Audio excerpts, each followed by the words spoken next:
말에 대한 예수님의 경고, 오늘 말씀 제목입니다. 사람은 하루 평균 약 2만여 마디 말을 한다고 합니다.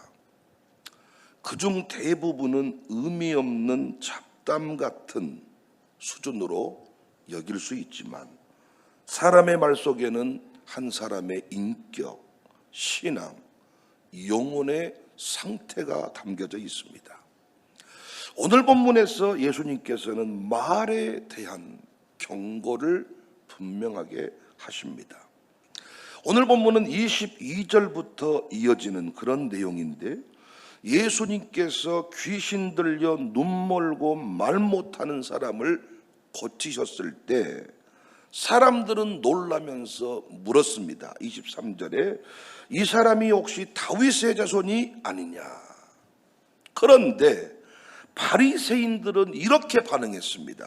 24절에 이 사람이 귀신의 왕 바알세불을 힘입지 않고는 귀신을 쫓아내지 못한다. 그러니까 우리 예수님은 성령의 능력으로 행하신 일이었는데, 바리새인들은 귀신의 역사였다, 이렇게 말을 한 거예요. 그래서 예수님이 지금 말에 대해서 경고를 하십니다. 오늘을 사는 우리에게 이 말씀은 참 중요한 의미가 있어요. 말에 대한 경고. 이 예수님의 경고가 우리에게 깨우침을 주고 도전을 주는 은혜가 있기를 원합니다. 예수님이 어떻게 말에 대해서 경고하셨냐? 첫 번째, 말로 성령을 거역하면 사심을 얻지 못한다 했습니다. 32절입니다. 누구든지 말로 성령을 거역하면 이 세상과 오는 세상에서도 사심을 얻지 못한다. 하나님의 일을 사탄의 일로 바꿔버린 말, 그것이 성령을 거역하는 말이었습니다. 이건 단순한 실언이 아닙니다. 의도적이고 고의적인 불신앙의 언어였습니다. 진리를 보았으면서도 거부하고 하나님의 능력을 체험했으면서도 인정하지 않았습니다. 하나님은 우리의 말을 듣고 판단하시는 분이시다. 말 속에 마음이 들어있고, 말 속에 신앙이 담겨져 있고, 말 속에 영혼의 상태가 들어있기 때문에 예수님이 분명히 경고하신 거예요. 네가 무슨 말을 하든지 하나님은 너의 말을 듣고 판단하시는 분이시다. 36절입니다. 내가 너희에게 이르노니 사람이 무슨 유익한 말을 하든지 심판날에 이에 대하여 신문을 받는다. 하나님께는 뭐가 증거입니까? 말이 증거입니다. 믿음의 사람은 하나님을 높이는 말을 합니다. 불신의 사람은 하나님을 의심하고 모독하는 말을 합니다. 이를테면 하나님이 어디 있다냐? 내가 내 인생의 주인이지. 내가 내 인생을 책임져야지. 누가 하나님이 나 도와준다냐? 무슨 말입니까? 하나님을 인정하지 않는 겁니다. 요한계시록을 보니까 하나님을 대적하는 모든 세력의 공통점이 있었지요. 그것은 바로 신성 모독하는 말을 한다는 것이었습니다. 계시록 13장 5절 이하를 보니까 또 짐승이 과장되고 신성 모독을 말하는 입을 받고 42달 동안 일할 권세를 받으니라. 6절입니다. 짐승이 입을 벌려 하나님을 향하여 비방하되 그의 이름과 그의 장막 곧 하늘에 사는 자들을 비방했다는 거예요. 하나님을 대적하는 짐승의 특징이 뭡니까? 말입니다. 말. 그 입으로 하나님을 모독하고 하나님을 대적하고 성도들을 비방하는 말을 쏟아냈습니다. 우리는 그냥 말 그러면 소리 정도로 이해하는데, 하나님을 향한 대적의 중심, 그 적개심을 드러내는 것이 말이었다는 거예요. 그러니까 사도 요한은 짐승의 세력이, 용의 세력이 뭘로 교회를 공격한다? 말로 공격한다. 다윗과 골리앗의 싸움에서도 골리앗의 가장 강력한 무기는 창이나 칼이 아니었지요. 그의 진짜 무기는 말이었습니다. 처음부터 골리앗은 전투의 본질을 바꿔버리는데 너희는 사울의 종이다. 이스라엘 군대의 정체성을 흔들어버리는 말로 공격을 합니다. 실제로 이런 말의 공격 앞에 이스라엘의 군대는 사기가 꺾여져 버렸죠. 하루에 2번씩 아침과 저녁으로 40일 동안 전라도 말로 조져버리니까 사기가 꺾여버렸습니다.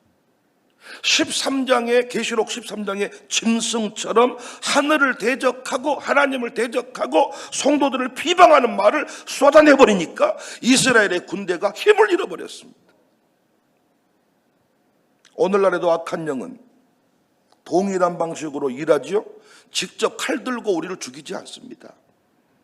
생각 속에 부정적인 말을 집어넣습니다. 의심의 말을 집어넣습니다. 두려움의 말을 심어버립니다. 그래서 그 사람이 계속해서 의심의 말, 두려움의 말, 어둠의 말을 하다가 끝내 그 말대로 됩니다. 하나님은 우리의 말을 들으십니다. 하나님은 우리의 말을 들으시고 그 말대로 결과에 이르게 하십니다. 그런데 우리는 교회 안에서 말을 너무 함부로 합니다. 이 교회는 망할 거야. 앞으로 더 어려워질 거야. 이 일이 되는가 봐라. 이 사역은 절대 안 돼. 요즘 이상하지 않아? 이 교회는 정말 이상하다. 그런 말들이 아무 의미 없이 흘러가는 것 같지만 하나님은 들으신다고요. 그분은 교회를 당신의 몸이라 하셨기 때문에 말 속에 마음이 담겨 있고 말 속에 영혼의 상태가 들어있고 말 속에 믿음이 들어있기 때문에 하나님은 그 말을 들으시고 그 말대로 되게도 하시고 그 말대로 멈추게도 하신다는 겁니다.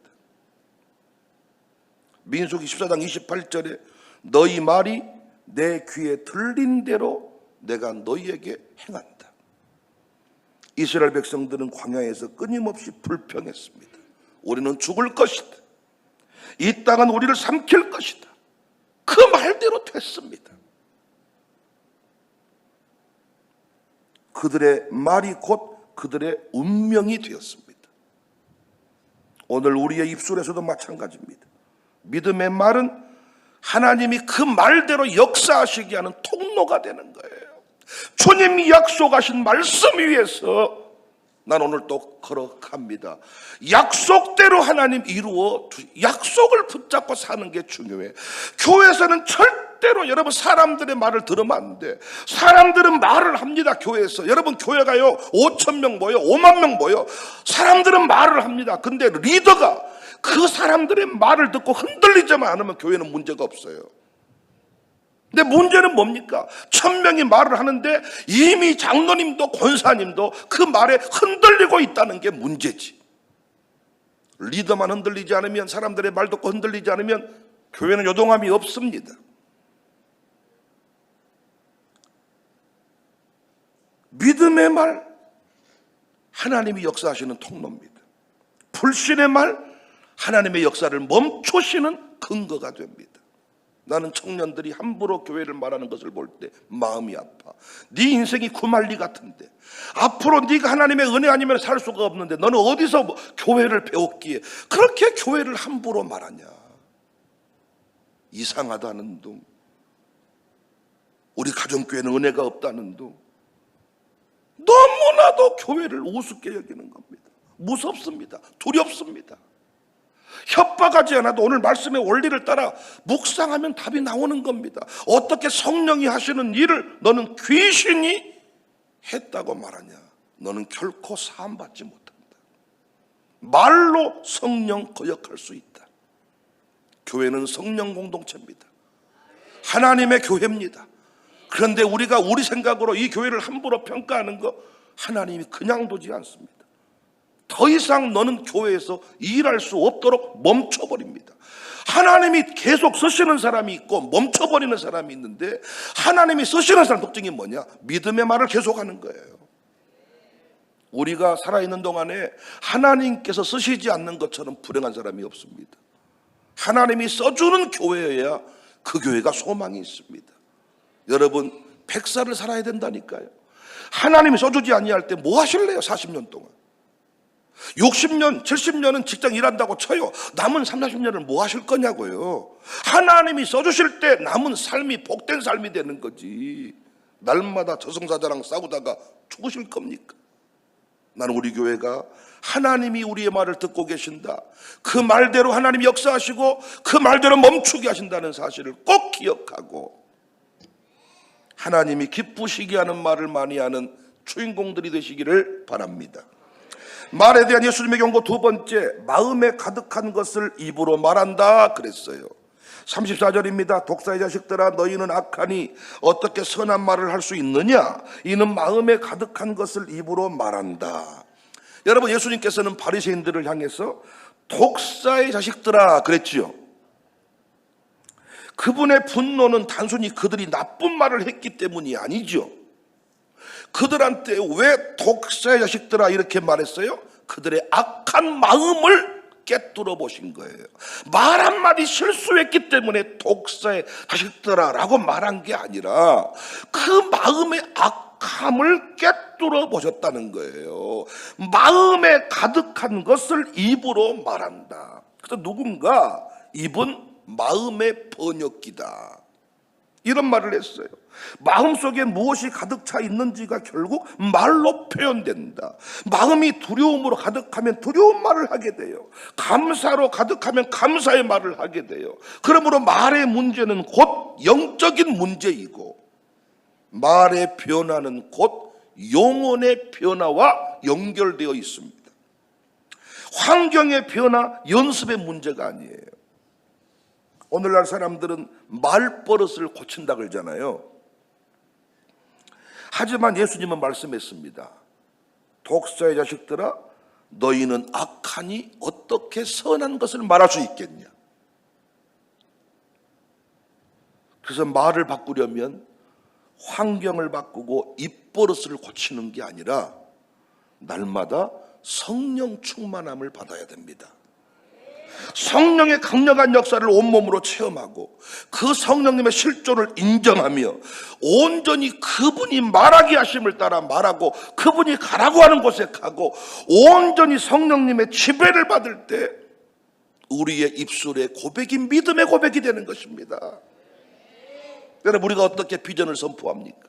내일 일을 모르고 한치 앞을 모르고 내 인생의 뿌리가 악한데 어떻게 우리가 누구 보고 비전을 선포한답니까?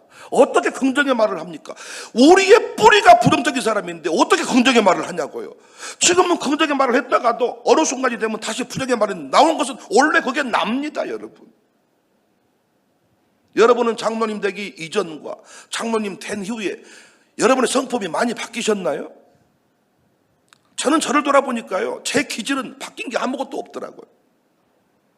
다만 제가 성령의 말을 하고 긍정의 말을 하고 믿음의 말을 하고 사는 것은 담임 목사의 자리에 세우시고 성령이 나를 꽉 붙들고 있기 때문에 내 원래 하고 싶은 말대로 하지 않고 믿음의 말, 긍정의 말, 비전의 말이 나오는 것을 저는 봅니다. 여러분은 예수 믿은 뒤에 지난날에 그 동네에 살았던 그 모습과 우리 동네에 살았던 모습이 바뀌셨나요?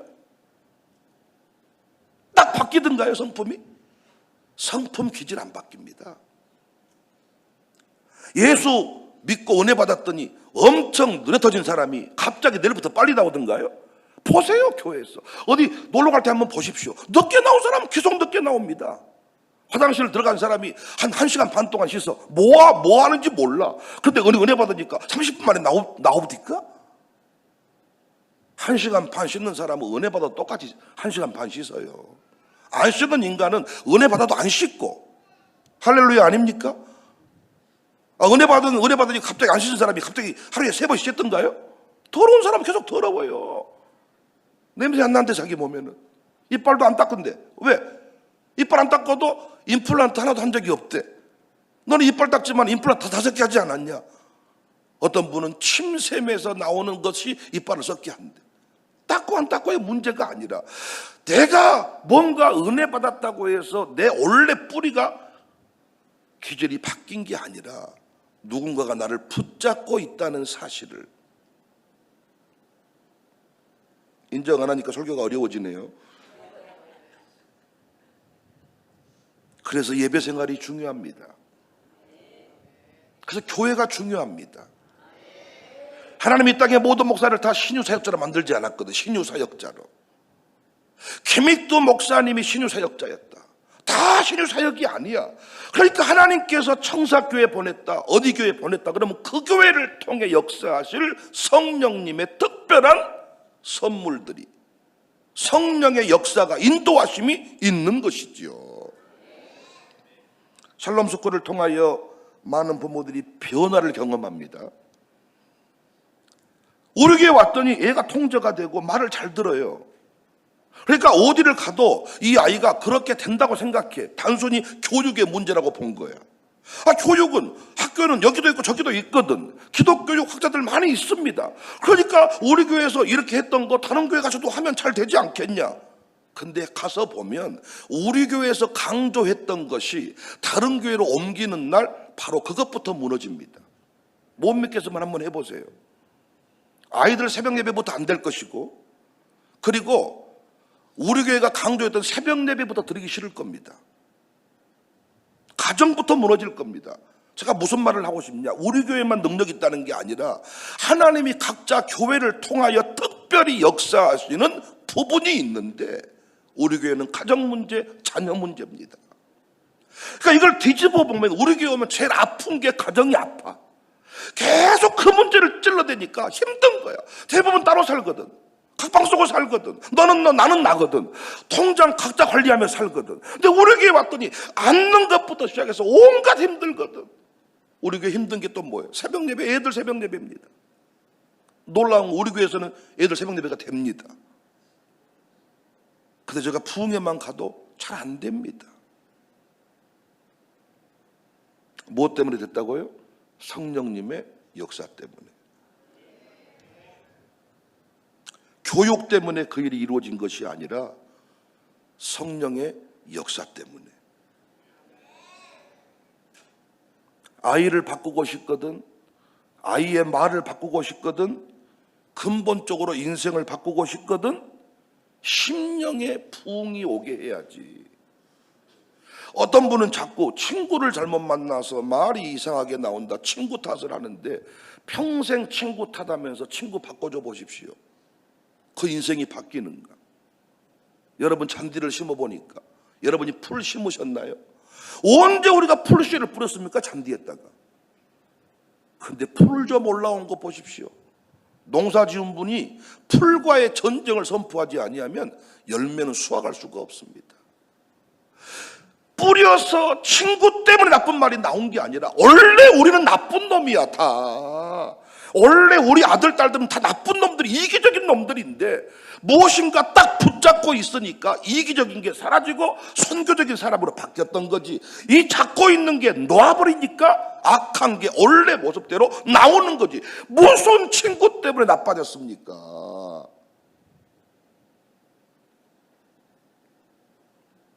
그래서 성령이 말하게 하심을 따라 말할 때 원래 우리는 욕하고 살고 싶잖아요. 남을 흉보는 게 재밌잖아요.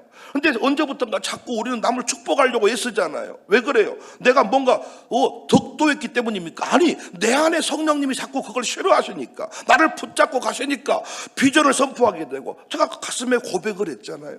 나도 혼자 있으면 편하게 살고 싶은데 여러분 앞에 서면 비전의 말이 나온다. 집에 가서 후회할 때가 많다. 내가 왜 그런 말을 했을까? 내가 왜 도와준다는 말을 했을까? 내가 한 게 아니야. 나는 남 도와주기 싫었는데 내 안에서 내가 할게, 내가 도와줄게, 이 말이 툭 터져 나온 거죠. 누가 하신 거예요? 성령이 하신 거예요. 예수님이 이걸 정확하게 지적한 거잖아요. 말버릇 고쳐라. 말 바꾸면 인생 바뀐다. 모릅니까? 누가 긍정의 말 쩡하고 했던 날 온다고 노래 불렀다가 송대관 씨가 쩡하고 했던 날이 왔다, 뭐 이런 얘기 많이, 낙엽 따라 가버린 사람 불러서 낙엽 따라 가버렸다. 그런데 입술의 고백을 바꾸고 싶지만 우울한 사람은 계속 우울한 노래 부릅니다.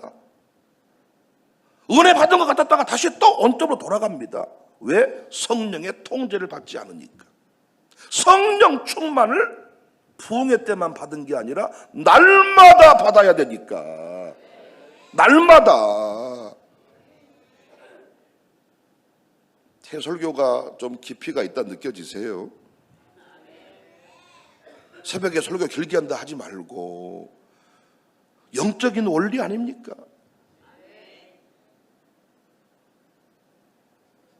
우리가 말을 바꾸고 싶어서 얼마나 많이 노력을 합니까? 우리가 어린아이한테 언제 안 해, 싫어, 이씨 이런 말을 언제 우리가 가르쳤습니까? 근데 어느 날 얘가 그렇게 말을 한다니 깜짝 오메 유아스쿨 갔더니 이렇네, 오메 누구 친구랑 놀더니 이렇게 생각을 하니까 자꾸 남 탓을 돌리니까 근본 문제를 못 보니까. 그럼 여러분, 죄인이라는 사람이 죄를 지었기 때문에 감옥 갔어. 그럼 감옥 갔다 왔으면 죄값을 치렀으면 죄를 안 지어야지. 근데 계속해서 감옥 갔다 와도 죄를 또 짓잖아요. 왜 그래? 죄인이기 때문에 그러는 거야. 원래 우리 안에 풀씨가 많아, 잡풀이 많아. 누군가가 계속 잡초를 뽑아주고 억제시켜버리니까 예쁜 잔디가 꽃이 피어나는 거지, 내버려두면 다시 잡초밭이 되는 거야. 바리새인들, 너희들 절대로 좋은 말 못한다. 절대로 좋은 말. 어떻게 나쁜 나무에서 좋은 열매가 맺혀진대. 그래서 밑둥아리를 잘라버리고 좋은 나무랑 접을 붙인다, 이런 말을 하잖아요. 원래 뿌리는 나쁜 뿌리였는데 접 붙여버리니까 위에는 탕감이 열리더라고요. 이번 부흥회 때 말씀을 통하여 영원히 소생케 되는 은혜를 누리시기를 바랍니다. 영원히 소생케 되면 어떤 일이 벌어져? 입술의 고백이 바뀌어. 세상을 바라보는 눈이 바뀌어. 아무리 목사가 교회에 대해서 긍정의 얘기를 하세요. 그러나 목사 없는 곳으로 가면 교회랑 멀어지면 멀어질수록 원래 내 뿌리 얘기가 나오는 겁니다. 일가정교회에서 안 맞았던 사람이 상가정교회 가면 잘할까요? 똑같다니까요. 그 인생은 양육사가 문제가 아니라 내 속에 성령으로 충만했느냐, 원래 내 본성이 나를 지배하고 있느냐. 여러분의 입에서 요즘에 어떤 말이 자주 나오십니까? 여러분 주변에 늘 들려지는 말은 어떤 말입니까? 우리 교회 잘 된다는 말입니까? 어렵다는 말입니까? 우리 교회는 계속 부흥한다는 말입니까? 망할 것이라는 말입니까? 우리 교회는 참 바른 교회라는 말을 많이 듣습니까? 이상한 교회라는 말을 많이 듣습니까? 내 주변에서 들리는 말은 곧 그 말이 납니다. 내 주변에 몰려드는 사람이 어떤 사람이냐는 그것이 곧 나라고요. 말 바꾸고 싶거든 영혼을 새롭게 하세요. 그래서 우리는 매일의 새벽 기도를 놓을 수가 없습니다. 왜? 조금만 내가 느슨해지면 원래 내가 나와. 성령이 나를 딱 붙잡고 있지 않으면 금세 백윤영 계산기 두드리고 있어. 사랑도 계산 따져가면서 하는 거야. 이익될 사람한테만 좀 뽀짝대고 별 볼 일 없는 사람한테는 또 모른 척하고 똑같은 거야. 세속적으로 바뀌는 거야. 그런데 선한 사마리아인의 길을 가는 것은 성령이 딱 붙들어서, 야, 너 저 영혼 보고 느끼는 바 없냐? 그러니까 괴로워서 난 안 하고 싶어요, 안 할 거 했다가도 붙들려서 우리가 그 사람을 돕고 살리게 되는 것입니다. 아버지에게 욕을 하는 자녀,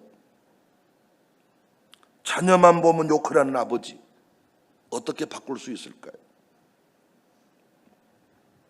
아버지에게 욕하는 아들 대화해보면 그 상처가 느껴져. 내게 그대로 눈물 나.